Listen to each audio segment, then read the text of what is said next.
You are not listening to another episode of the Renegade Podcast, and I'm interviewing the one and only Clouded. He is a YouTuber who talks about music, art, vinyls, and everything in between. I've been really looking forward to this, and it's going to begin in 1, 2, 3, 2, 1. Hello. Hey, how you doing, man? I'm good, bro. I'm great. How you doing? Doing good, bro. Doing good. My first question is, when, how did you come up with your YouTube channel name and logo? Was that something that you always wanted to do, or was that something that sort of came up in the moment? Oh, sorry, bro. Can you repeat that? Okay. Did that a little bit.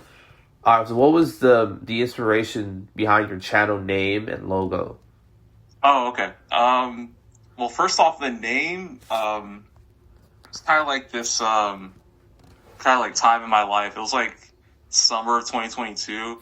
That was really when I started getting into music heavily. I was starting to listen to like a lot of different artists' discographies and stuff. Yeah. And a song I really liked from that time was Brit Fias's "Clouded." Oh, okay. So I kind of just took that in a lot. Okay. And I was also starting to get into Frank Ocean around that time. Yeah. So a lot of the inspiration behind like the channel name and kind of like aesthetic and stuff was just kind of like blonded and clouded. I kind of liked how it sounded.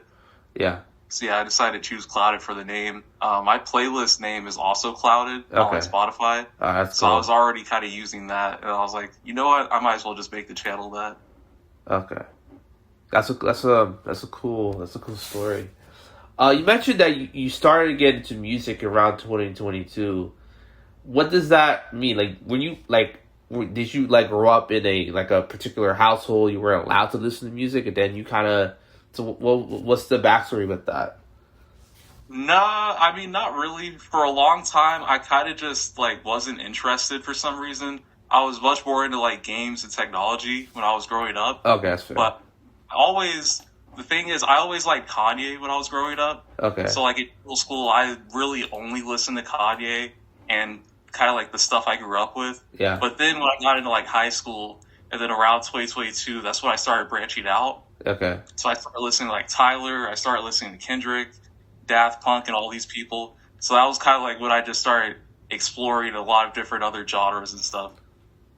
Okay, that's actually that's an interesting story.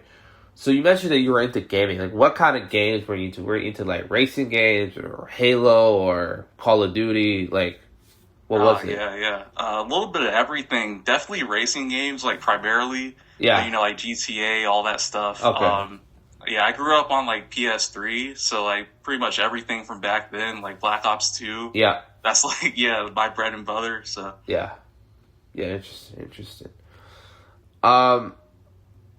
It's funny because it's such a funny story how I came across your channel. So I was sort of sitting down, in the living room because I have YouTube on my TV, right? Mm-hmm. And I came across this video called "Government Mandated Features," and I'm like, okay, you piqued my interest. I saw the thumbnail, I saw the title. Okay, let's dive into this. And I thought your video was very well made, very well paced, narrated, scripted. Everything was great, and I sort of dug into your channel more, and I really loved that how your channel wasn't really hyper focused on like one aspect of music or hip hop. You sort of talked about everything, like vinyls and rollouts and eras of music, and you did a video about Daft Punk and Kanye and everything between. I really, really appreciate that, and you sort of seem like a guy that that isn't negative all the time. Like the issue that I find in a lot of sort of discourse online, like everything is so fucking negative. Like it just gets on my nerves. Like I don't know, you're gonna watch this movie, but I'm planning on watching like the Mandalorian movie next a couple weeks, and I'm on. Granted, Twitter is not the barometer for anything, but seeing people like shit on it, like, man, the movie hadn't even come out yet, and we're doing all this dissertations, bro. It just pisses me off. Like, no, yeah, I definitely agree with you on like the negativity thing. That's honestly, I mean, I don't know, because I think about it now, and I feel like on some aspects, like there's some things I do kind of like lean into the negativity on, like like a lot of modern hip hop stuff I'm kind of starting to lean negative on. Like I feel like mainstream rap in a lot of ways is kind of like starting to stagnate. Yeah. But at the same time, like I do make sure, like with all my videos, I really like to appreciate all aspects of music, because there's a lot of stuff there that like going beyond just tracks and what people like. There's a lot of extra stuff to dive into. I feel like nobody really appreciates that as much as they should. Yeah, you're absolutely right.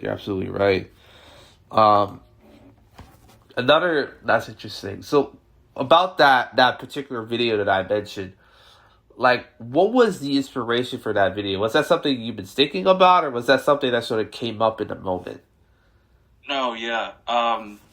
I'd say probably I had been sitting on it for a few months. Right. I didn't even expect it to do as good as it did, honestly, because like I think that's my third most popular video. It blew up. Yeah, it blew way up. Beyond what I thought it would do.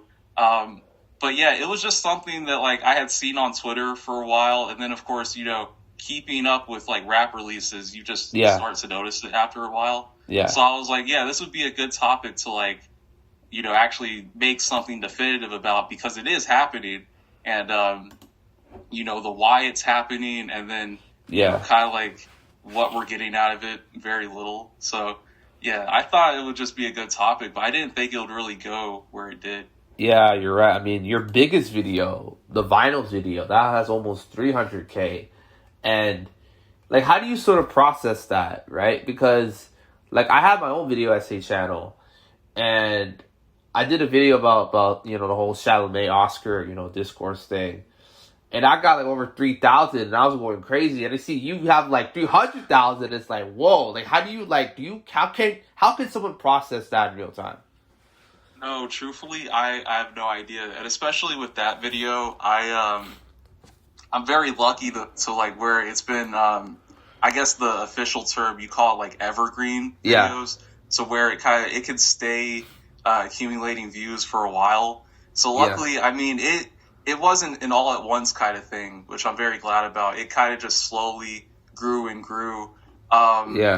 But I can tell you that, like, in the moment when I had made it, I had no idea what was going to happen. Like, I vividly remember I was making that because it was my 10th video.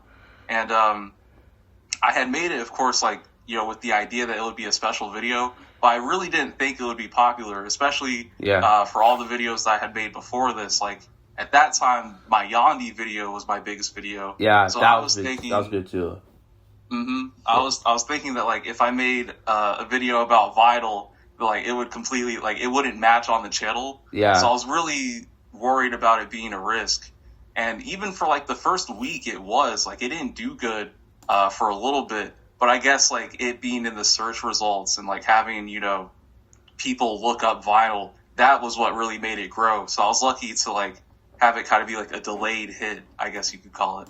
Yeah, that's such an interesting story. Like anytime like, I interview YouTubers that have like millions and millions of subscribers, or YouTubers that are just starting out. Like, it's always so interesting how, the videos that blow up aren't the ones that they expect to.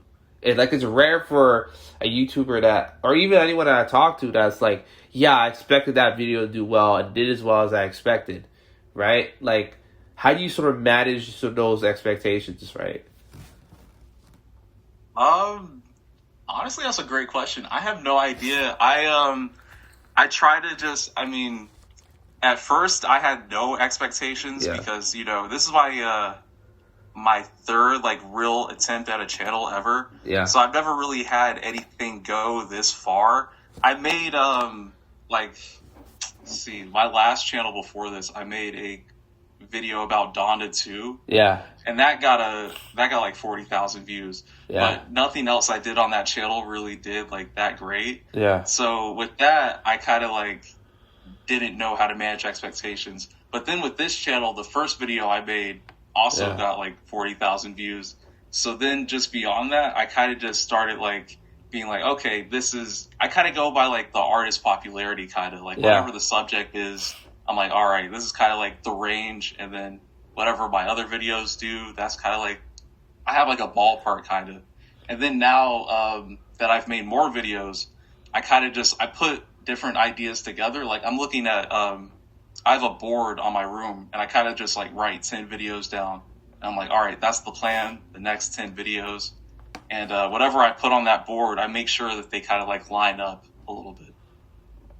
Yeah, you're right. Well. That's a great take. I mean, so many times we've been seeing a lot of like big name, content creators, YouTubers, podcasters, like they have this sort of meteoric rise, and either they stay there or they start kind of sort of dwindling in sort of kind of recognition and content, or they just kind of completely fall off the face of the earth. But whether it's burnout or in a controversy, I feel like with channels like yours, I feel like I feel like channel like yours is a lot more sustainable because, like, you know a lot about music and everything, and so you have the sort of the kind of the library of knowledge to sort of make a video and not come across as you sort of talking out your what, right? So yeah. My next question is how do you do you deal with burnout in you're making videos constantly and you're constantly you're interacting with your audience? Yeah, a little bit sometimes. Now it's kind of like, I don't know, I feel like the point I'm at right now is kind of like the worst it'll get for the most part, because I was dealing with trying to balance school and then balance work and also balance the content. Yeah. And I had kind of like, how do you call it? I had misplanned a little bit what I was doing this year, because I kind of went into this year expecting my content to kind of like stay on a pace that it was going at the start of last year, where like, okay, my videos are like 10 minutes long, maybe 15, I stay in that range, I'm good. And then, the ideas I had, now every video I make is pretty much like 20 minutes minimum. Yeah. And I have to do so much, it's like double the work for every video. And I've like hit this wall pretty much for like, everything I make now takes a month. And, that's very disappointing for me.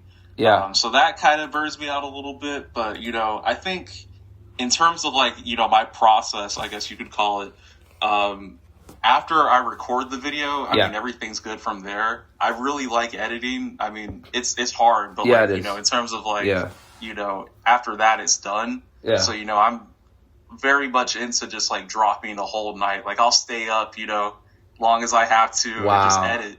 Because, I'm very into just like the getting it done aspect. But when I'm writing, that's when like I burn out, because, I don't know what direction I'm going in. Yeah. I don't know when I'm going to be done. Yeah. And, it's just like, dang, researched as well. That's also. Yeah. That's interesting. For me, it's like, so interesting because, I graduated from college last year, and just, the last semester, like I was speaking about this with a friend of mine like a couple days ago, and I was just talking about like I had to do like 3-4 assignments like all at once from all different courses, and that time was so hectic. But I never thought like I was gonna like F up or fail. Maybe because like the marks I had at the time were like, okay, I have at least something to fall back on, right? But again, it's kind of like one of those things. You had to get this thing out of the way to sort of fully enjoy everything else that comes after. Like I remember going to convocation in the fall last year, and that whole event was they did a great job.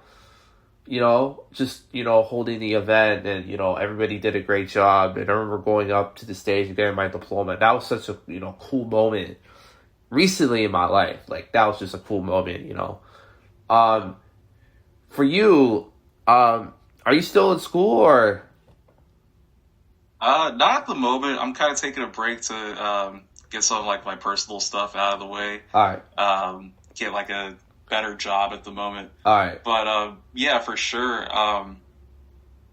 I can definitely see, like, yeah, getting stuff out of the way. Because I remember, you know, especially, again, with, like, writing stuff, I had this issue in high school, too. Like, yeah, if I have to write, like, you know, back to back to back, yeah, I will get burnt out just doing that. Because I feel like, you know, if it's not good, then I'm not going to do it. Yeah. And, you know, yeah, I just kind of stopped doing it after a while. Yeah, that's fair. That's fair. Are you from the U.S. or? Yeah. I'm I'm on, like, the East Coast, pretty much. Okay, that's cool. And how old are you? I don't know if I can ask. I don't know if I'm able to ask this question. Oh yeah, you're good. Yeah, I'm 20. My birthday was like just a few days ago. Oh, that's cool. So yeah, I'm still. That's cool. Thank you. Yeah. Yeah, that's cool. Are you into sports? A little bit. I don't really play much of anything, but I mean, I'm into kind of like lower key sports, I guess. Like I like volleyball and tennis. Yeah, and volleyball's stuff. cool. Like, yeah. Tennis? Mm-hmm. Are you into tennis or? Yeah, my bad. Alright, okay. What album changed your life when you first listened to it? Oh, dude, that's a crazy question. I mean, I don't know. I could say kind of like the kind of like, what do you call it? I'm losing track of like words right now. Kind of like the basic answer would be like Dark Twisted Fantasy. Yeah. But yeah, I mean, in terms of like, I guess making me want to make content, that'd be one I'd have to think about. Because like, I don't know, once I got into Tyler, probably, that was when I started really wanting to like make videos and talk about music. Yeah. But of course, like Kanye was what made me get into learning about music. Because, you know, there's so much Kanye lore. So, I mean, if anything made me like get into the behind the scenes, it would probably be that album. And then, you know, even, I don't know if you've ever seen this dude's video, but like, probably my biggest inspiration for videos would be this guy, The Most Unruly. He made a like documentary on My Beautiful Dark Twisted Fantasy, and that probably got me into music more than anything, because it made me want to learn about like the making of music. Yeah.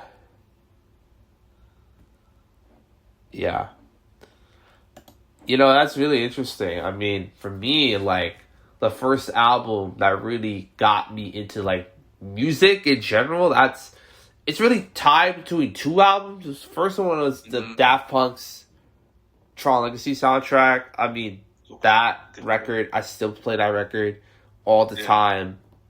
That record's amazing. It's incredible. Another one that really got me into sort of liking music in general was the Black Eyed Peas album, The End. Dude, yeah. You know what's crazy? I had like a giant Black Eyed Peas phase in middle school. Because like, again, back to like getting into music. Like when I was in middle school, I don't know really how, but like I had got into Spotify when I was like 11, it was like 2017. So, I had just got on Spotify, and the only things I listened to pretty much was like Graduation and Black Eyed Peas. Like it was a crazy time. It was. I mean, like, I don't know if people realize, it's so funny, like, just hearing, like, because this morning I woke up, I went straight, I had Twitter, I have Twitter on my phone, right? And I went straight to Twitter, the timeline talking about Drake and Kendrick and all this other stuff, and I'm just like, bro, people really forgot about Black Eyed Peas, bro. Like, it's like, people understand that record that they did in 2009. Because it's funny, because, like, you know, I might go on a little tangent about Kendrick right now, but it's so funny. I remember when GNX dropped, and I was burned out on Kendrick. Like, you know, I'm kind of done listening to this guy. You know, the whole Big Three in general. Like, I was just kind of tired of them. Right. And it's like, I heard one of his people on Twitter say, yo, man, the GNX is hip-hop thriller. I'm like, what? Like, that's just, like, bro. And the funny thing, there's this podcast, I know you heard this podcast, but you heard of The Culture United? I have not. Okay, so it's, you heard of Justin Hunt, right? Company Man? Mm-hmm. Alright, you heard of FD Signifier, right? Yeah. Okay. So those two are they're the leads of that, right? Okay. and other people come on and stuff, and most of the time it's pretty good, but like for some reason they try to justify this take, and I'm just like, what is these people talking about? And then I remember I remember '09, that year, the first 5 songs of that Black Eyed Peas records, all of them were #1 hits. Yeah. Every single one. That has never been done before at that point. Right? And there's songs, there's deep cuts, like Rockin' to the Beat, Alive, Ring-a-Ling, Now Generation. Like, all those songs could have also been hits. Right? And it's like, you're gonna make a comparison like that. Go to an album that has that kind of hit range, right? The energy, yeah. Exactly. Yeah, they really... How even Graduation could be hip-hop's Thriller. You really think about it, right? Because it ushered in a whole new era of music. Or 808s. Or hell, even like, it's to me, it's like, I really feel like, it's so funny because, like, do you watch the NBA? No, not really. Alright. But do you know who Shea is, right? Shea Gilgeous-Alexander, plays for OKC. Okay. Right? It's so funny because I hear people complain about Shea and all his foul baiting and he's corny and all that stuff. I'm like, the thing is, he doesn't duck anybody. Like, I mean, there's a game he had, Game 4 against the Lakers, where, like, down the stretch, he was going at LeBron, he was going at Austin Reeves, he was going at everybody, and he's scoring on everybody, right? He wasn't afraid, he wasn't going to back down, right? It's just, I don't know, man. Ever since that beef, man, like, it's just, everything's been upside down. Like, no, I definitely agree. Like, the beef, I feel like I've said it too, it's played out to death. Like, I don't really care anymore, especially like both sides, and then the fact that the fans are the way they are. Like, if I see one more person doing this, like, yeah, man, pick your side, stay on it, like, we're in like we're in elementary school or some shit. Like, exactly. It's lame. It's so lame. Like, I like them both equally. If anything, like, I've listened to Drake twice as much as I've listened to Kendrick. But, I'm not gonna, there's no, like, what do you call it? I'm not, like, a loyal soldier to Drake or anything. Like, I really don't like his newer stuff. I gave Iceman a chance and it was okay. G and X grew off me heavily. I don't like his new, flow that he does. It's like, both of them, I feel, are, like, falling off. I don't understand the thing of, like, picking sides. Yeah. Like, be fair. You know what I'm saying? It's so funny because, like, it's so funny because the thing about the thing is, I'm gonna be real with you, bro. Drake and Kendrick are the same exact person. They are the same exact person. And I'm tired of people trying to play this moralization game with these two, right? These two people, I'm sorry, personally, they're not good people. Like, outside of music, I don't mess with their music, and I don't mess with them as people, because their art is themselves, right? It's so funny. It pisses me off when people are like, oh, Kendrick's playing a character. I'm like, no, he's not playing a character. He's being himself. Yeah, I don't see that. Like, it's like, it's like, you know what we like? It would be like if Kanye said, bro, that whole Nazi shit, I was just playing a character, I was trying to, like, dude, no one would believe him, and rightfully so. Yeah. Right? But at least Kanye has, he's, he has bipolar, he has a lot of mental problems that he hasn't really dealt with properly, right? Drake and Kendrick, like, as we see, they seem kind of like, what I'm saying, like, I really feel like more and more I think about it, like, I don't want to get too conspiratorial here. It really feels like I don't know, I don't know if it's the industry, I don't know if it's Kendrick's people or anything, like, it really feels like there's been this kind of narrative push to anoint Kendrick as the GOAT and kind of tell everyone else to F off. Kind of just desecrate the whole landscape of, mainstream hip-hop, and Kendrick's the top. But the problem is, this is not the NBA. This is not sports where, like, okay, people actually have to play each other. Like, LeBron can't just say, I don't want to play Houston. If I lose against KD, it's done. My legacy, no. He has to play. He has to. Right? The World Cup's coming up.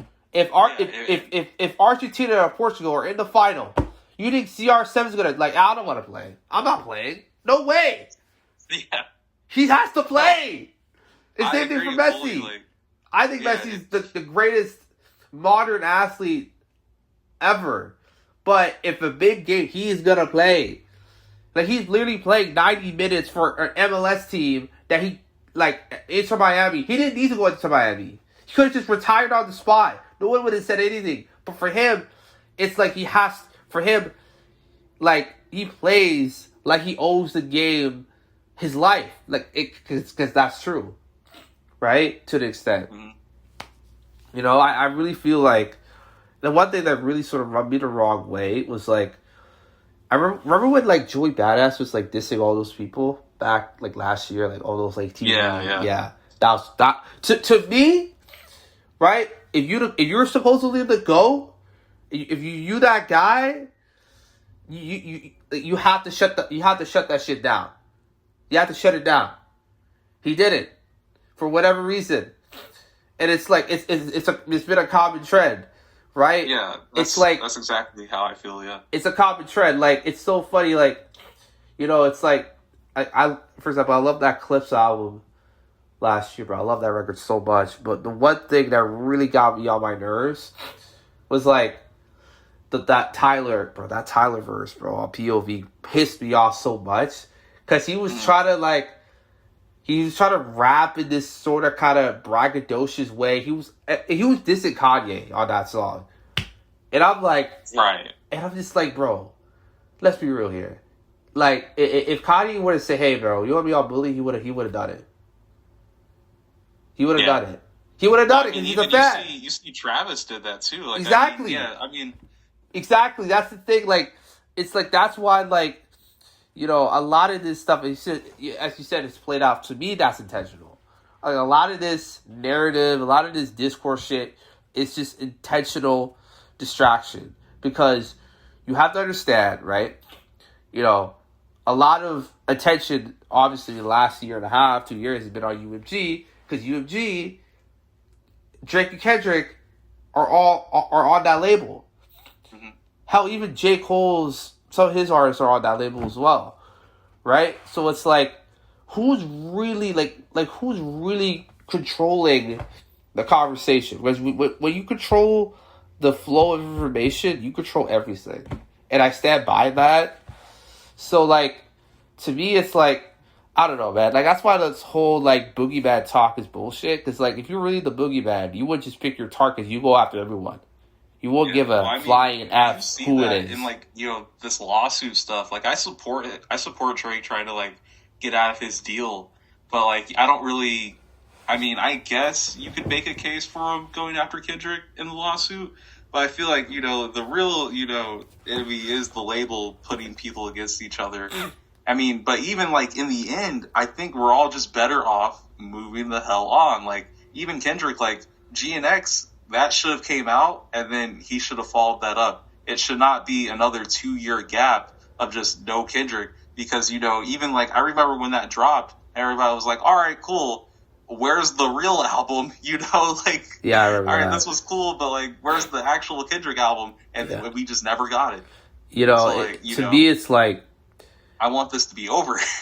But it's not gonna be over, right? all the time, it's just this is feel like WWE, bro. This is it's John Cena and The Rock. It's at least with that, it's there will be more. I don't know. I feel like those two guys actually don't like each other. I don't think Drake and Kendrick hate each other at all. Actually, quite the contrary. I don't even think Drake hates Kendrick at all. I just think at some point we eventually gonna have to start talking about different artists. Eventually, right? Yeah. This constant complaining about music sucks and music's this, that, the third. Dude, there are so many good artists doing their shit right now that bro, go on iTunes, go on New Music, you'll find it. Right? You only gotta listen to a 60-second snippet. That's it. You don't gotta listen to the whole song if you're not into that, right?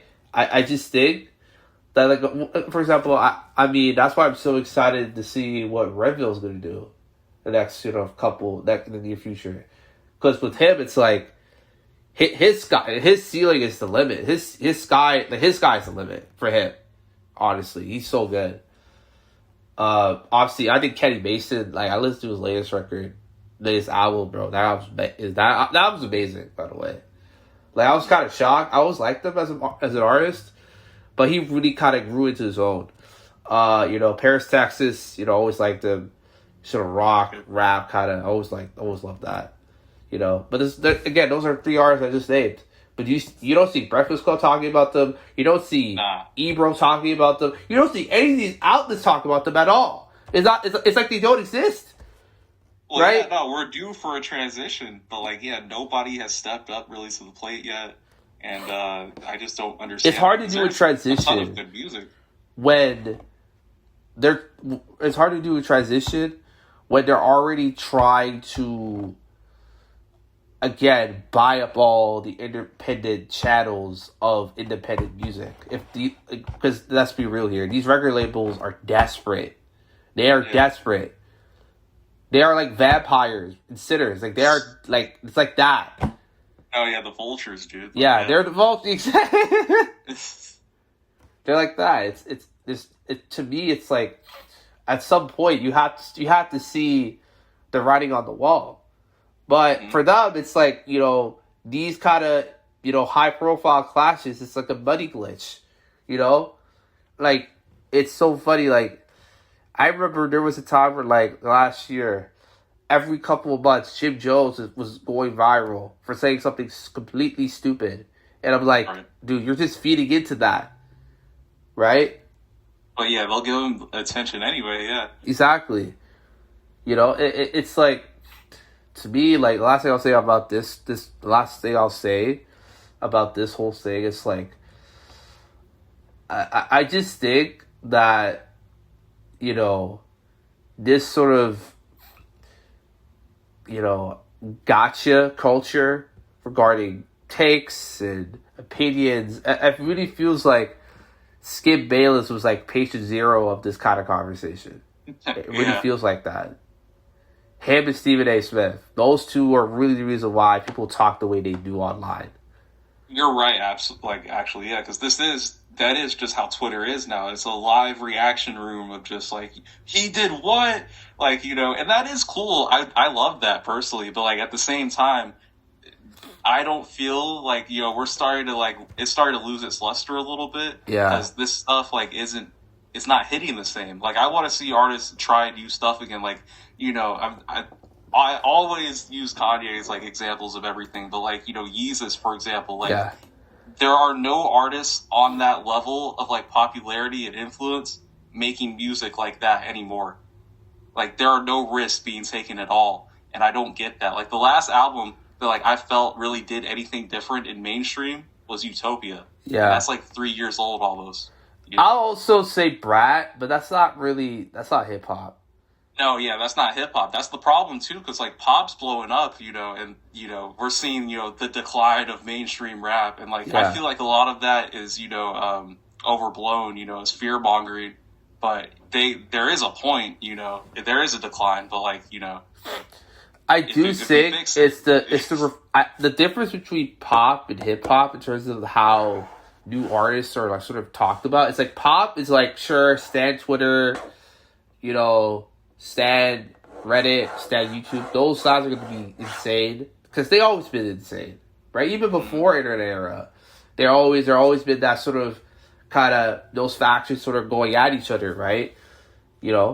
But I always use this example. I always use an example of someone like SZA. When SZA came out of Control, there wasn't this, oh, she has to do this. Is she an industry plat? Yeah, no, we looked at that record and we immediately said, okay, she is already at a level we haven't really seen a lot of people like the genre that she does. She's already at that level already with one album, right? If you could say it was recency bias, then her next album reconfirmed that, right? You know, but that's R&B. Like I look at someone like I'm always gonna mention her anytime I'm doing an interview, but like I always look at Billie Eilish, where like when she came out 2019, it was like unlike anything I ever seen, just period, right?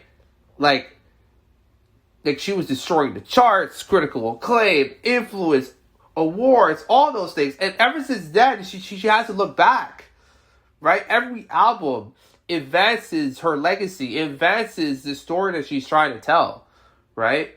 Like, yeah. I'll say this, right? Her first 3 albums, right? I know it's a different genre, and I understand that. But what was the last time that an artist hip-hop artist started like how she did? What was the last time we saw that? You could, maybe exactly. Say Kanye, maybe Jay-Z, maybe Travis, but like, it's interesting. Like, you know, obviously music is subjective, you know, like I feel like, you know, there are artists that have doing incredible things, but the recognition's not there for whatever reason, and vice versa, right? But I don't know. It's interesting. How you feel about that? Well, yeah, I felt like you had like brought up a good point with storytelling. We don't see that very often either anymore. Like, you know, I think a prime example would be these, like, you know, the Drake albums that just dropped. He had a perfect opportunity there to like tie these together and like make a running theme, but there's not, you know, it's just 3 Drake albums. Like, that's all it is. And I feel like for a lot of things now, we're just getting the bare minimum, and people are like, oh my God, this is great. It's like, this guy has made so much better stuff. like I judge a lot of artists based off like their prior work, and like this new, like nothing new is stacking up anymore, which I just don't like anymore. You know, I do think also it's like, it's interesting you say that, because are you into like TV shows and movies? Tad bit. Huh? Tad bit. A tad. I'm into like kind of older. Yeah, I'm into like really old TV shows and stuff. Yeah. Alright, okay, that's fair. That's fair. Like, I look at this, right? I look at the fact that, you know, The Boys is going on right now, and people are complaining about it, and you know what? There is validity into that stuff that I've seen. It doesn't really stack up to like the first couple seasons of the show, but on the flip side, it's like, I don't know, like it's really that bad. Like, you know, it really feels like, again, the way that things are, just a way that people talk about other people online, and even in real life, it's really kind of messed up. That we don't look at these people as people. We look at them as like products or content to react to. And, you know, you do make a good point about how, like, you know, storytelling's been kind of been devalued over time. And also, the other point I would make is that anytime a storytelling album, you know, goes crazy, goes great, like what the Clips did last year, it's always, oh, who's listening to this? Who's going to play this at the club? Who's going to do this, that? They're like, dude, like... The reactionary culture, yeah. Exactly. You know, it's like, with all they're glazing this, that, there. Maybe the album is that fucking good. Yeah, because that's like the DJ Khaled thing. Like, I heard, like, you know, what DJ Khaled said when Igor came out. He was like, yeah, no, you go to the barber shop, they ain't playing that in the barber shop. I said, yeah, bro. That doesn't mean it's bad. Like, you know, who cares what, like, you know, the public opinion is? It's like, this is art. Yeah. Who cares about, like, yeah, being popular in the general public? You know? Yeah. We don't make, you know, music shouldn't be made for the general public. If I'm, you know, it should be made for the. It should be, you know, for me, like, it's so interesting because, like, it feels like, you know, it's so interesting. You mentioned DJ Khaled because, like, Khaled's downfall also kind of has played a part into why people think hip hop is like it's falling off, Absolutely. Right? Because when he was popular, you know, every year, feature thing. Exactly, that too, and also he would like drop an album every summer, and he'll have a couple songs that, like, I live in Canada, and I would hear those songs. That's how big those songs are, right? Like, I remember I'm the One. That song went nuclear. Yeah. But he tried to do that shit again, and it just didn't work. Sure, it was still a hit, but like it wasn't the same, right? Yeah, it's a new era, like, and nobody knows how to adapt to it. Yeah, you're right. I do think that to get a classic in this era, it has to be something that's like so undeniable that it breaks through the very discourse of said thing, right? I think the Clips album is a good example of that, where it was just a great album. That's it. Sure, like if I was again, I would chase certain things, but that's a great album, right? You know, I really loved this year. Like I helped, like that A$AP Rocky record. I know people don't really mess with it that much, but I loved it. Like, I loved it. I liked it too. Yeah, I loved it. I loved it a lot. I'm very hyped for this too. Right? I honestly, dude, if Drake is just gonna keep doing this charade shit with him, I just would say something. Just, you know what? That's it. You're done. But knowing him, it's not gonna work. It's just because you know what? I'll say this. Drake fans are very good at rewriting the narrative for everything. It's not about the beef, by the way. It's just we're way past that now. They love making losses into wins. They love doing that. Right. Like, I think about the whole Pusha T situation. I think Drake and Pusha T effing hate each other. They hate each other's guts. That's legit hatred. Right? I never see people. I remember a story I did on Drop, and everybody's Drake is cooked. He's done. Yada yada yada. And then all of a sudden, a year later, the narrative just flips. Oh, it's a tie. Oh, it's he was talking. Oh, he was really going after Kanye, not Pusha. I'm like, what are you talking about here? Right? It's like, oh, it's TMZ. No, and I'm like, what?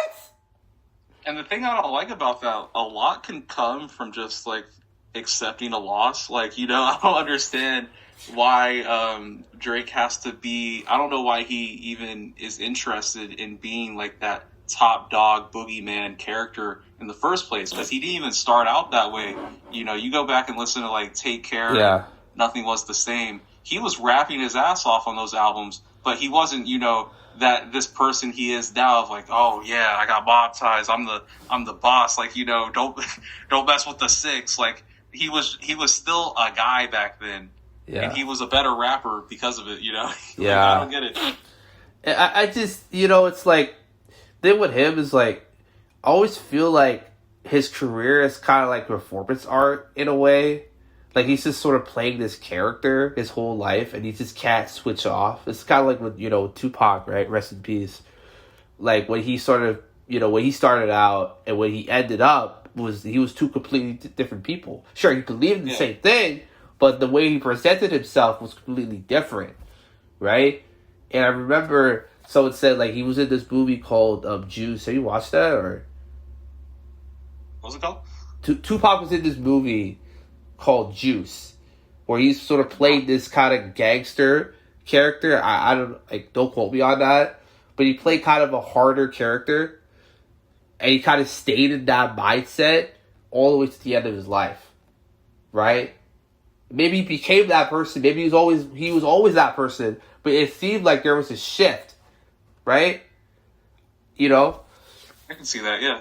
It's funny, right? Because, like, I remember, shout out to Logic, but Logic, do you listen to Logic? I do not. Alright, okay. You should. Incredible True Story, that's an incredible record, no pun intended. There's a verse that he did on City of Stars. That song's incredible. That's probably his best song. The second half of the song, where, like, Logic was talking about how people go after Drake for rapping about, women and money. And he said, well, Tupac did the same thing, but on a drum break. And people got pissed off because, Tupac was conscious, all that. I think the point Logic was trying to make is that fundamentally, Pac and Drake were kind of playing a character. Pac was playing a character to critique capitalism and critique how people view the population of, African Americans and hip hop and just everything in general. Drake is like, he's playing a character to enrich himself. And he's not the only one to do that, by the way. Rick Ross, Jay-Z recently, hell, even Kendrick, Tyler, like, you have to understand, you don't know these people like that. Mm-hmm. Again, you don't know these people. And dying on this hill for them, for me, is that you're going to get burned every single time. That's why, like, this hype for Iceman made no sense to me. He has done this shit year after year after year. I remember when CLP came out, the same exact thing happened. You have all these insiders. Oh, this is his best album. He's going to change the world. Yeah. He's going to do all these things. And then all the billboards and the CLB, he's wearing the football shirt and all that shit. I was super hyped for that record. I listened to it. Same album, yeah. I listened to him like, I'm not listening to this guy ever again. He literally ran a goddamn Ponzi scheme on his audience, and they still keep giving him money. Yeah. He's not even trying to sing at his concert anymore. He's just walking around. His music's just playing in the background. Like, come on, man. Yeah, and it's like honestly a shame because, like, I feel like I've talked about this before as well, but like, you look at some of these artists now and kind of like the stagnation they've put themselves in. There's a lot of artists, and like Drake namely, where they've been stagnant longer than they've been good. Like, I feel like he kind of started to like dip down after More Life. Like, everything past Scorpion's kind of been whatever. It's been bloated. And that's almost been 10 years. That's longer than he was good for. Yeah. Another guy that I don't know why people still tune into whatever he does is J. Cole. J. Cole, I got no words for him, man. I really got no words. It's so funny, it's so funny all these years, right? People keep trying to, there's this sort of this bubbling side narrative where like, J. Cole, man, don't sleep on J. Cole. And then all of a sudden, J. Cole's the best because he did this feature run in 2018. Right? Remember that? Mm-hmm. Like, it's just like they kept forcing him in pedestals, in conversations he had no business in being in. This is the time where I really liked his music. Right? And after a while, I remember when, like, No Name, shout out to her, but No Name kind of dissed him on a song, and J. Cole, essentially, he kind of threw a temper tantrum on a beat.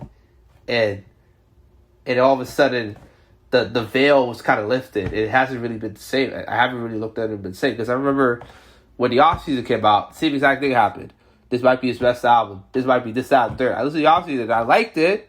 But this isn't his best album at that time. Yeah. Right now, I don't even think of anything of his music anymore. Because it's all fake. It's all hollow. Right? And him backing out, him doing all this again, him going on a whole interview tour like he's fucking Joe Budden. Like, what are we doing here, man? He's Joe Budden, yeah. I mean, I don't know. Cole's like very perplexing because, like, I don't know. It's that kind of thing where I respect him in a lot of ways, but like, I don't know. I don't like his catalog very much. Like, like Forest Hill Drive is definitely his best album. Yeah, I'll say this. I like. He is the Chat GPT. Like, if ChatGPT, you ask ChatGPT or any AI chatbot, say, what is a conscious rapper? It'll spit out J. Cole. That's why his music doesn't mean anything. To me, at least. Because there's no soul to it. There's no, like... And when I say no soul, I don't mean, like, okay, it has to have all these soul samples. That's not what I'm trying to say. What I'm trying to say is that it fundamentally fails at so many things, musically speaking, right? Where, like, it's so perplexing. And you mentioned it's perplexing. I'll say this. J. Cole's role in the industry is done. They don't need him anymore. Those executives, they don't need J. Cole anymore. They can get a J. Cole off of SoundCloud in 2 seconds. Right. Right? They don't need to do all this legwork. They're like, oh, you're on your own, man. Yeah. You're on your own. Well, what we're seeing, he's fucking drowning. He's drowning in his lies. He's drowning in the fact that he's, again, I'll say him, I think Cole got a whole lot of skeletons in his closet. That's why anytime you try to diss somebody, it's somebody that the audience already hates. They hate Lil Pump. They don't like 6ix9ine, right? And then in the flip reverse, J. Cole says, there's a lyric that always kind of caught my, like, I remember when A Lot came out with 21 Savage, and everyone's going crazy over the song and everything. I love that song when it came out. And J. Cole did this lyric that really rubbed me the wrong way. He said, like, I pray for Tekashi, they want him to rot. I'm like, what? What are you talking about here, brother? It's that. It's the transphobic bars as well. Yeah. Well, I mean, that thing, like, too, like, he's had, like, bad bars, like, you know, it's that thing of, like, you know, like, I don't know. I get really ticked off if there's, like, one bad bar in a song, because I feel like that'll just ruin it, you know, especially, I listen to music to, like, put it in my rotation. Yeah. I don't want to hear, like, something like that come back up, and it's just like, dude, why did you ruin the momentum? He does that on, like, damn near every one of his albums, and I'm like, man, just... It's weird, like, I don't know, man. Some ghostwriters, like, yeah. You know, it's not even that ghostwriters, bro. Like, it's not even that. It's like, at the end of the day, like, I honestly just, you know, my last thing I'll say about J. Cole is that, you know, I just think that his ego is completely shattered. Like, he sounds broken. In a way that, like, you pay attention, it's I would feel bad for him if he wasn't like, you know, who he was. Right? His ego is completely shattered.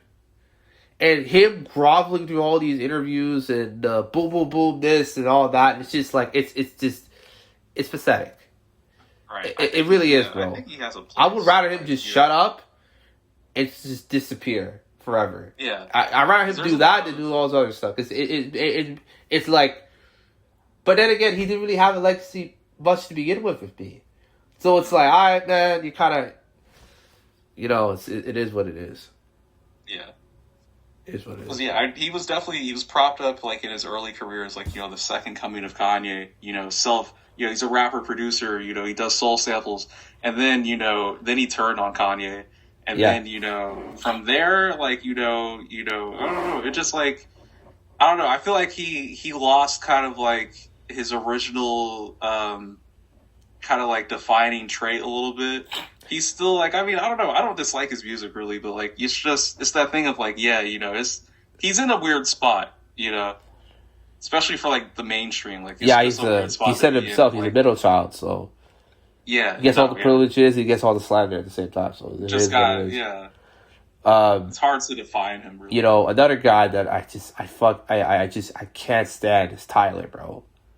I cannot stand I heard this in one of your other interviews. I was actually really interested in talking about this. I love Tyler to death, but, like, yeah, no, I don't like the like later ego he's had as of recent, especially, like, you know, I haven't enjoyed too much he's made since Call Me If You Get Lost. I think that's his best album, but, like, yeah, I don't like the way he's acted since, you know? Yeah. I'll say this, really. You know when Obama said Kanye's a jackass? That's Tyler. Like, that's Tyler, man.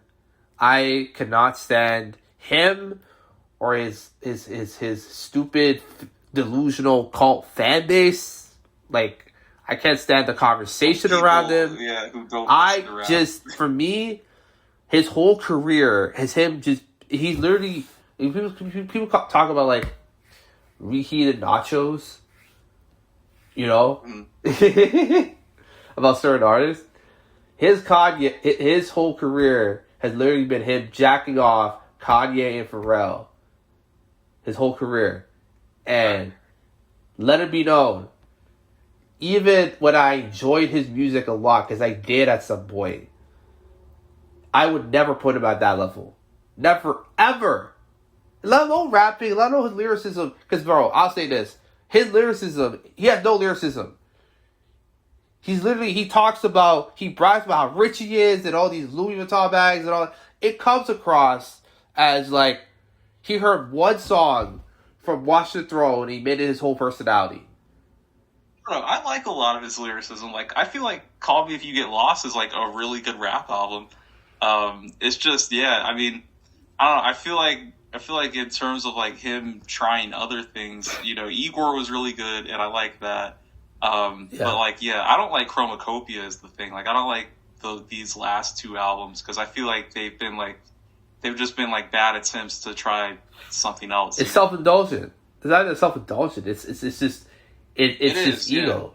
Yeah. It's like the way that he talks about himself. And look, man, you want to think you're the best, you're free to do so.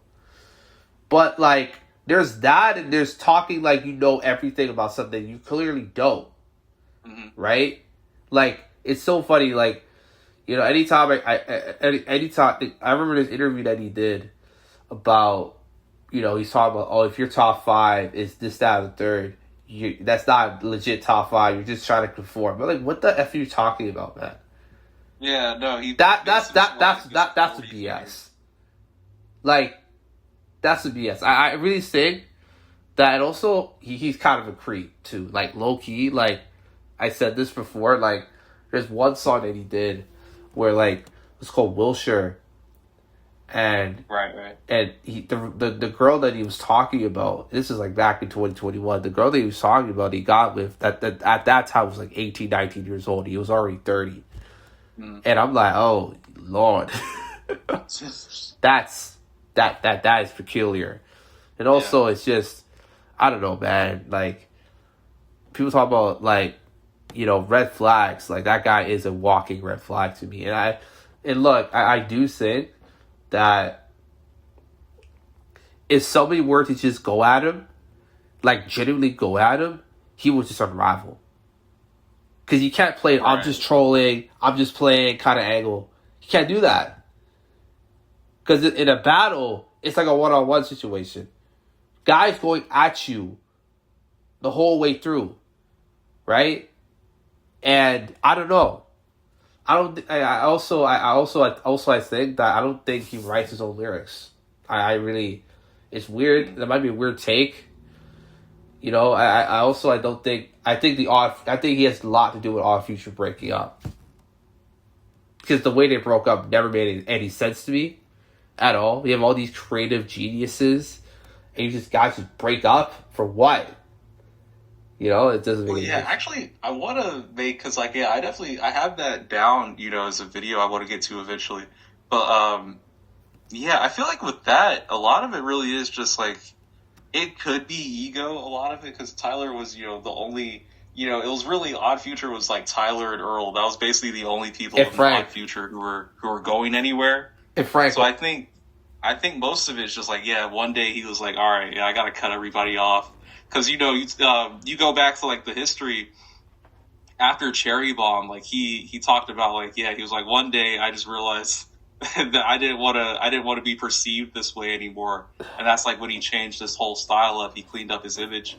So I think, like, cutting them off came with that in a lot of ways. Yeah. I don't necessarily disagree with that. I don't disagree with that at all. Next question. Then, I like his like early image a lot because like, you know, you compare it to now, you know, like he came up, you know, he was like a wild person, but like, you know, his like Loiter Squad era, kind of like Lil Wolf and everything. Yeah, he was so much like, you know, just like a cool person compared to now, where he's like this like kind of stick in the mud, like, yeah, nah, I'm right about everything kind of person. Which is definitely my thing with you said that. Yeah, you know, you have a point, but my thing to that, he's always been that person.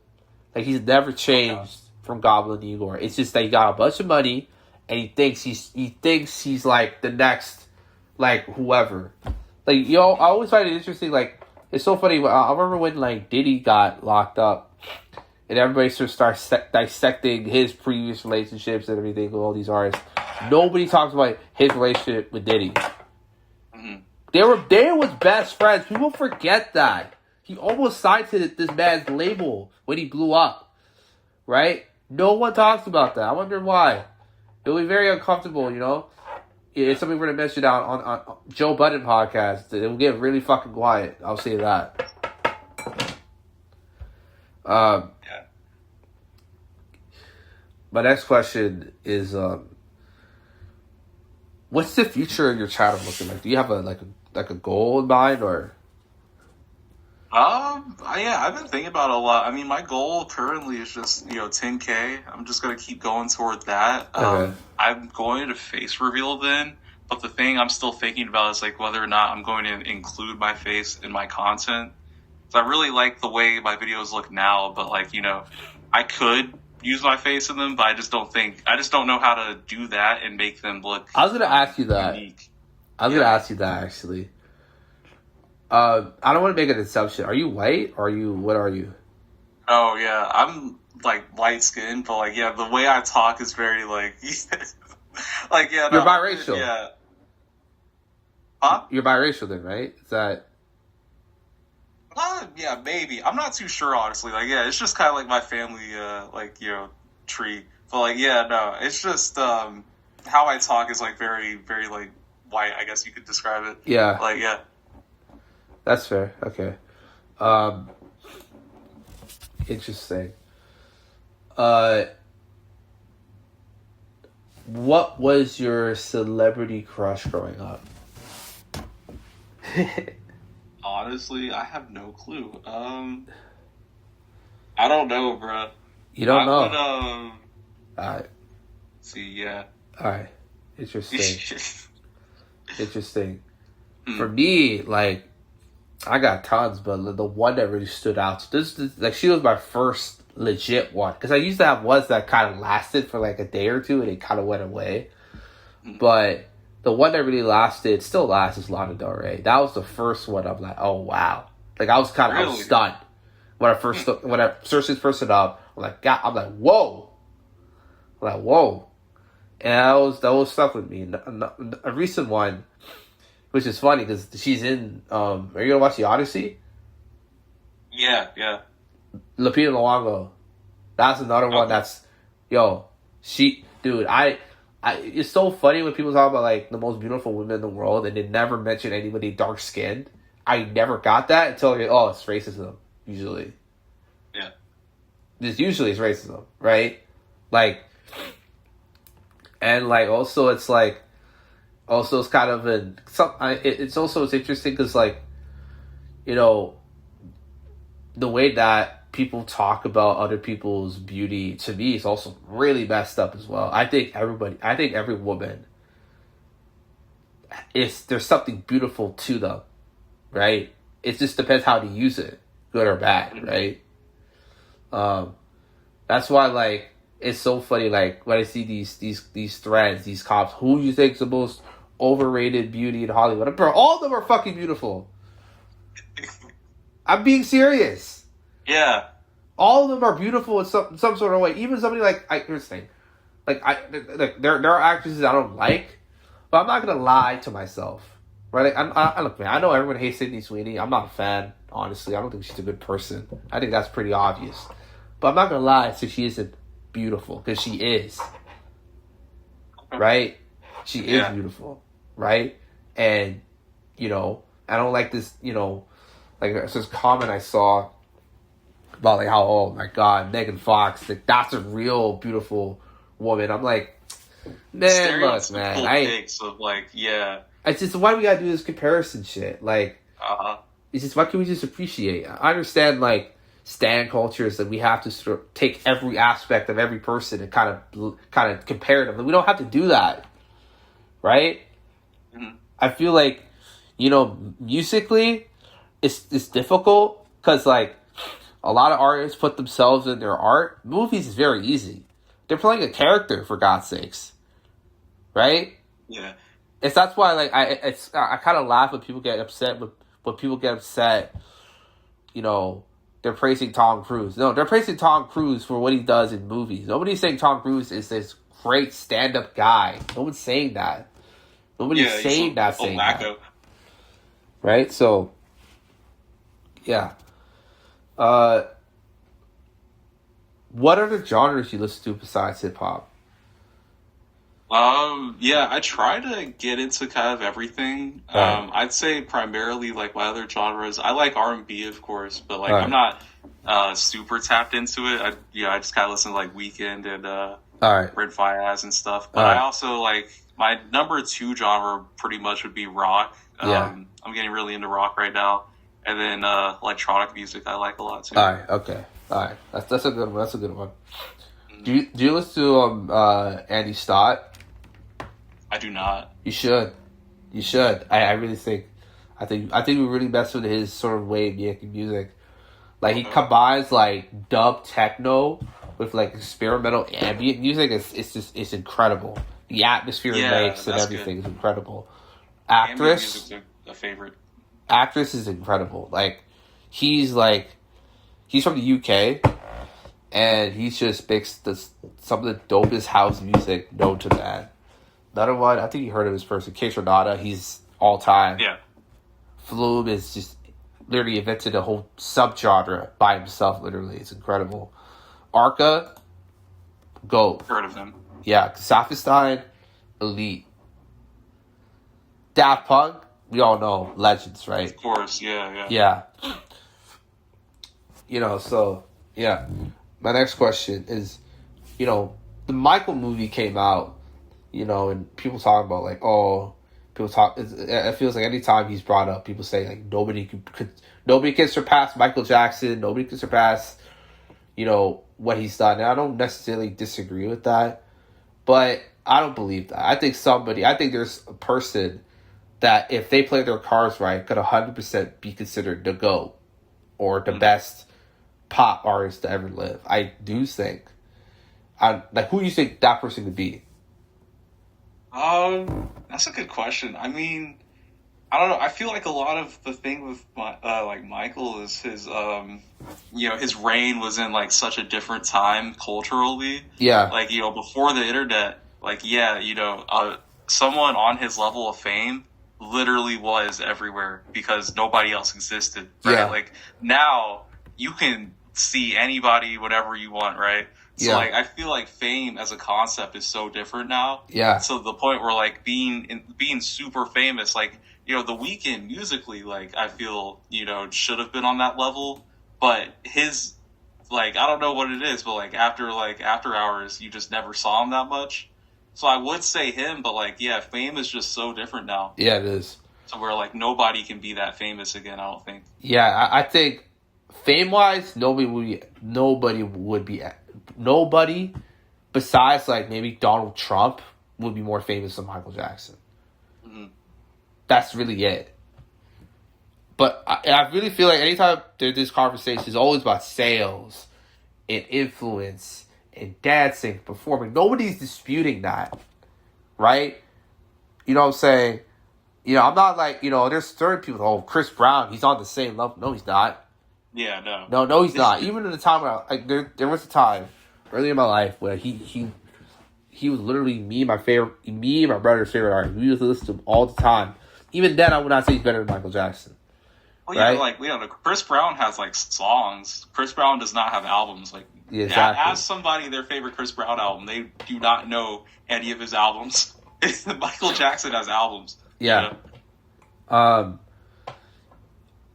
only person I think, because I mentioned her before earlier in this conversation, it would be Billie Eilish, because you really think about it, and that sounds a little insane, but hear me out. Ever since she started ever since her debut album, 2019 to now, honestly, there has not been a pop artist that has been as consistent, as critically acclaimed, sales, everyone loves them, mostly online, most people love what they are, what they've been doing, and also the connectivity that she has to her audience, the connectivity that she exudes in her music, and the versatility too. Like it's crazy because usually somebody that makes her kind of music doesn't get that big. Like there's a ceiling, right? Like Lana Del Rey is a massive influence on her. Lana's very famous now, which is interesting because when she came out, like her whole that whole thing was, baked in controversy regarding industry plan and authenticity. But Lana is not, like, known to the level as Billie. Billie has hit a level that's, like, she's closer to Taylor Swift kind of popularity than people are willing to admit.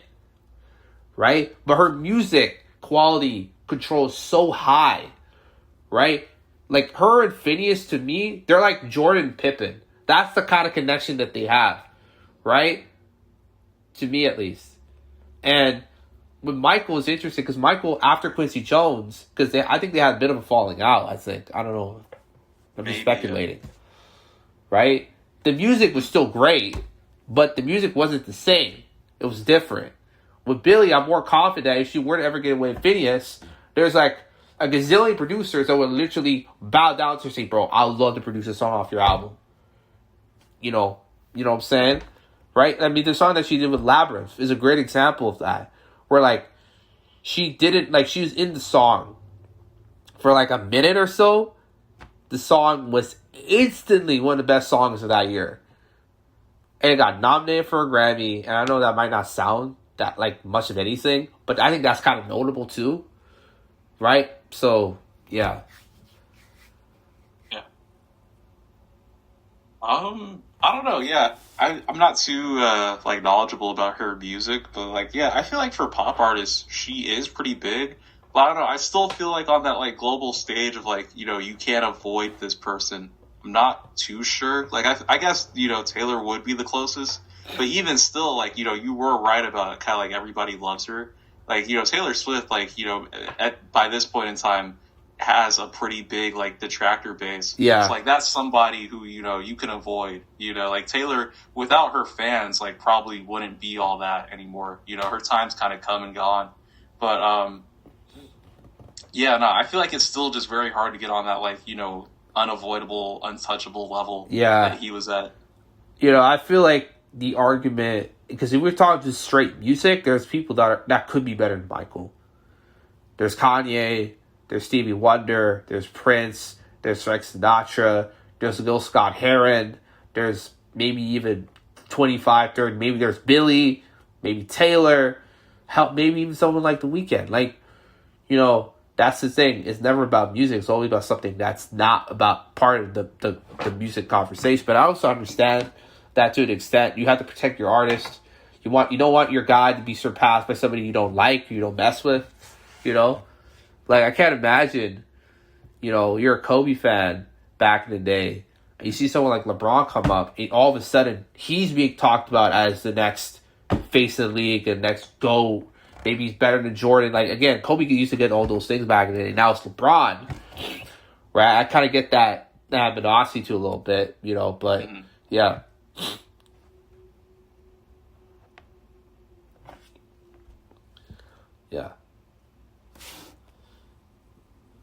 Yeah. So we are near the end of the interview, and we're going to play a little game. It's a Q&A kind of thing. Have you heard of Drink Champs? Yeah. All right, so they do this thing where, like, they kind of ask the artist, like, who's your favorite? Like, you have to pick between two artists or two anything. You can't say both. You can't say neither. You want to explain the reason why you picked your choice. You're free to do so. You cool with that? Yeah, I'm cool with that, yeah. All right, okay. Drake or Lil Wayne? Ooh, Drake. Okay. Kanye West or Kendrick Lamar? Kanye. Okay. Future or Young Thug? Future, unfortunately. Yeah, bro. Man, Future, bro. That guy's been a hell of a run, man, last, like, couple years. That's consistency. You want to talk about consistency. That guy's a legend. Just pure, like, that guy's a legend. Travis Scott or A$AP Rocky? Shit. I'm gonna say A$AP Rocky. Okay. All right. That's interesting. It's weird because, like, I feel like the conversation around Travis' music is just flipped. Like, it's weird that he's getting the label of government mandated. I know you kind of played with that when you made that video, but, like, I don't know, man. I listened to Utopia recently. That shit still hits. No, I love Utopia. My issue is Jack Boys 2. That's the album I don't like. I've seen a lot of people dislike Utopia, but I think that's his second best. Yeah, he hasn't made a bad album. Solo album, he's not missed at all. I just prefer Rocky's production. That early cloud rap is that's my fair. favorite. Yeah, that's fair. That's fair. Metro Boomin or Michael made it. Metro Boomin. Yeah. Bro, I feel like Metro's he's like the modern Pharrell, man. He's just a little bit. I feel like his production style I feel like it's got a little commercialized, a little bit. But I mean, maybe that's just because it's that thing of you get so successful it starts sounding the same. Yeah. But yeah. Yeah, for sure. It's kind of like that. He has fast food rap kind of. Him and 21, it's okay, it's the same thing over and over. Yeah. 21 Savage or Denzel Curry? Denzel. Alright, okay. Juicy J or Project Pat? I would say Juicy J. Yeah, for sure. Miley Cyrus or Olivia Rodrigo? I'm trying to think of Miley's songs. Because I want to pick her, but I don't have a reason to pick her. But I'm still gonna do it. Yeah. Okay. Pick Miley. All right. Billie Eilish or Lana Del Rey? Billie. All right. Okay.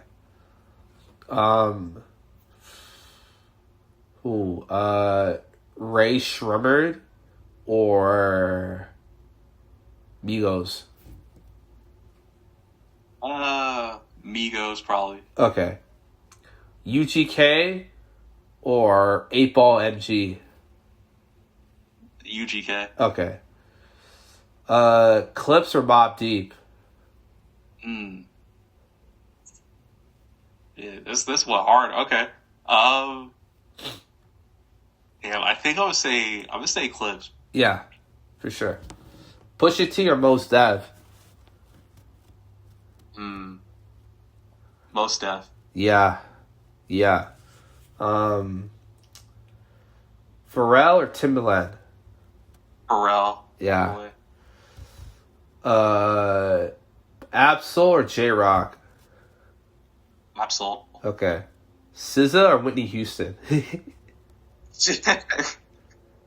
Dang, bruh.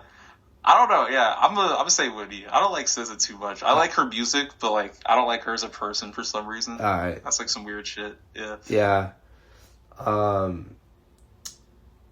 Messi or Ronaldo? Shoot. Yeah, I'm gonna say Messi. Okay. Michael Jordan or Tom Brady? Michael Jordan. Okay. Patrick Mahomes or Kobe Bryant? Kobe, bro. Okay. All right. Yeah. Michael Jackson or Frank Sinatra? Michael Jackson. Okay. Prince or Beyonce? Prince. Okay. Dave Chappelle or George Carlin? Dave Chappelle. Okay. Cat Williams or Bernie Mac? Rest in peace. Rest in peace. Dang, man. I'm gonna say Cat Williams. They're pretty close, though. Yeah. Josh Johnson or Drewski? Drewski? Yeah. Okay. That's fine. fine. Yeah, Drewski. Hell yeah. I didn't. The Needle Drop or Chauncey? Man, damn, Sean C has some wild takes. I don't know. This is controversial. I don't, Fantano says some crazy shit sometimes. So I pick Sean C. Yeah, you're right. Yeah. T.I. or 50 Cent? 50 Cent. Okay. Nelly or Ludacris? Ludacris. Okay. Jay-Z or Nas? Dang. Shit, I'm gonna say Jay-Z. I'm not gonna lie. Okay. Yeah. Dean Blunt or Young Lean? Dean Blunt. Yeah, Dean Blunt's low key, bro. You should make a video about Dean Blunt, dog. There isn't that many on him. I need to get into his whole baby father stuff. That's incredible, man. I'm just saying that. Olivia Dean or Raye?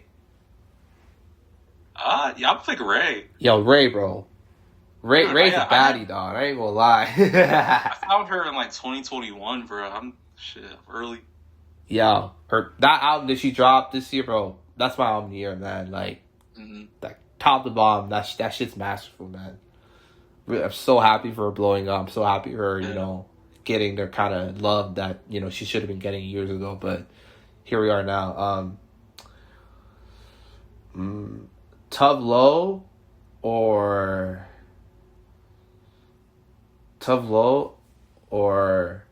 Martin Garrix? Shoot, man. Might pick Martin Garrix. Alright, yeah. Tiesto or Hardwell? Tiesto. Alright. K Tronada or Flume? I'll pick K Tronada. Okay. Deadmau5 or Tim Hecker? Deadmau5. Okay.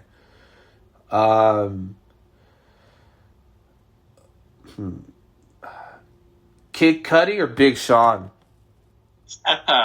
Yo, Kid Cudi, bro. Yo, for sure. Yeah, I'm not gonna lie, bro. I feel like Kid Cudi is like the Kurt Cobain of hip hop, man. Not gonna lie. Like, I always felt like they have granted, Kid Cudi's covered a lot of Nirvana songs back in the day, so that makes sense. Oh, I never really like understood why people went after him so much. Like, you know, I understand him and Kanye had a falling out, but they're good again. So I don't know. Like, people just like to hate, I guess. I don't know.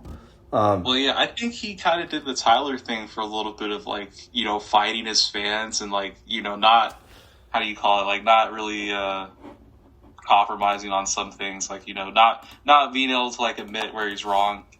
Because I remember being mad at him for a minute too. Yeah, I get that. Like, I would argue like Speeding Bullet to Heaven isn't really that bad of an album. I know that people might not like that, but yeah. I liked Indie Cut a little bit. Like, I didn't think that was too bad. Yeah. Yeah, for sure. What else? Alright, Need for Speed or Forza? Yeah, Need for Speed. Yeah, that always hits. Gran Turismo over all of them, though. Yeah. Alright, Gran Turismo or FIFA? Gran Turismo. Yeah. NBA 2K or Madden? 2K. Okay. Last of Us or GTA? GTA. Okay. Batman or Spider-Man? I like both. I would say Batman though. Alright, okay. Grittier. Christopher Nolan or Stanley Kubrick? Dang. Yeah, I would say Kubrick. Okay. Tarantino or Coen Brothers? Tarantino. Okay. Al Pacino or Rob De Niro? Pacino. Sophie Thatcher or Mikey Madison? Mikey Madison. Okay, of course. Haley Steinfeld or Zendaya? Zendaya. Yeah, of course.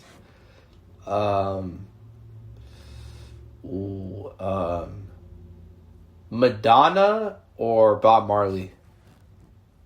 Bob Marley. Okay. Cardinal Offshore or Vibes Cartel?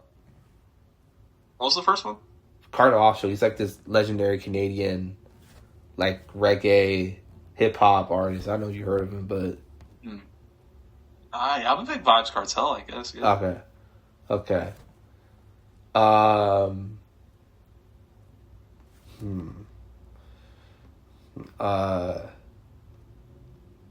Skepta or Stormzy? I pick Skepta. Okay. Central C or Wiley? Ooh, you know what? I haven't heard too much of Wiley, but I mean, Central C is such a crazy pick. I mean, yeah, I guess I gotta go with him. Okay. Central C. Okay. Ariana Grande or Mariah Carey? Mariah Carey. Okay.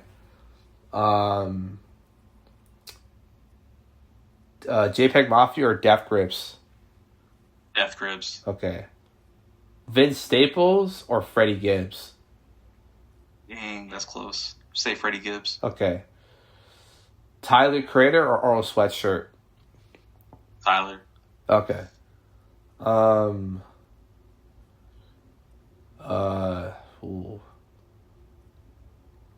Jadakiss or Styles P? Jadakiss. Okay. Tupac or Biggie? Ooh. I gotta go with Tupac, unfortunately. Right. Okay. Ice Cube or Snoop Dogg? Ice Cube. DMX or The Game? DMX. Honestly, low-key, that's close, though. Like, The Game got some great albums, man. He kind of shoots himself in the foot all the time. You know. DMX is just, like, legendary, though. Yeah, he was untouchable for a bit, man. Swiss Beats or Manny Fresh? I would say Swizz Beats. Okay.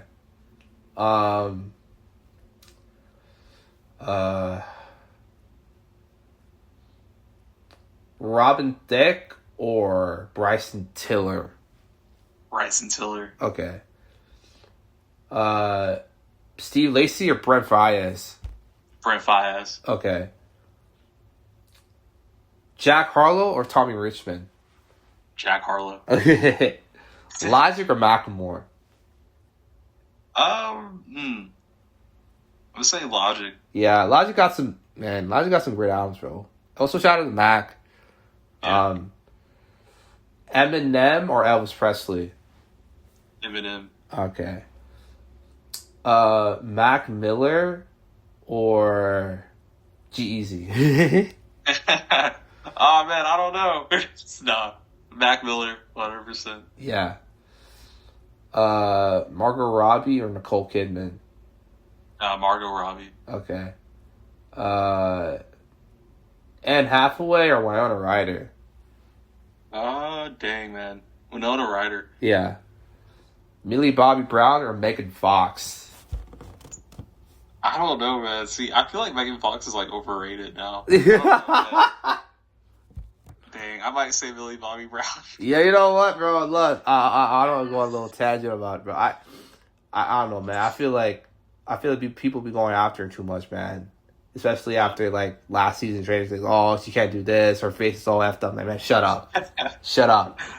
All right? Yeah, she's cool. She's cool. All right? She's dope. All right? So, Sylvester Stallone or Arnold Schwarzenegger? Sylvester Stallone. Yeah, for sure. Hero. Rocky or Creed? Creed. Yeah. Yeah. Ryan Coogler or Jordan Peele? I'm gonna say Ryan Coogler. Yeah, he's dope. Marvel or DC? Marvel. Yeah. Calvin and Hobbes or the Peanuts? I'll say the Peanuts. Okay.